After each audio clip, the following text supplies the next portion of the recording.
Tudi takšni obiski, kot je današnji, so namenjeni ravno temu, da se pogovorimo in ocenimo naše delo, delo tistih, ki smo na izpostavljenih pozicijah in naredimo korak naprej na poenotenje stranke. Moram reči, da sem v teh dobrih 4 mesecih opravil celo vrsto pogovorov, predvsem s tistimi najprej, ki smo imeli različne poglede ob kongresu. To, da so različni pogledi takrat, ko se izbira nove ljudi za vodne stranke, je povsem normalna zadeva. Potrebno pa je, da se po vsakih volitvah čim prej zadeva normalizira in ustvarja ustvarjalno vzdušje. Jaz moram reči, da delim mnenje mnogih, ki smo v stranki od vsega začetka, da je stranka v tem trenutku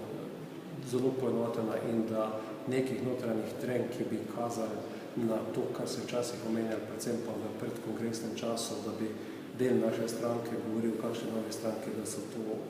ideje, ki so povsem zamrle in da smo resnično se usmerili v prihodnje leto, ko je na političnem prostoru zelo aktivno, kajti najprej so evropske volitve, jeseni lokalne volitve, ves čas je pa na nek način v Sloveniji v zraku, kaj se dogaja tudi na državno-zborskem nivoju, zato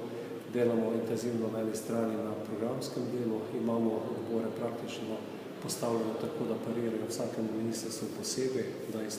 tega kroga ljudi, ki bodo aktivno delovali takrat, ko smo v opoziciji, pripravljali program, pripravljamo tudi ekipo, ki bo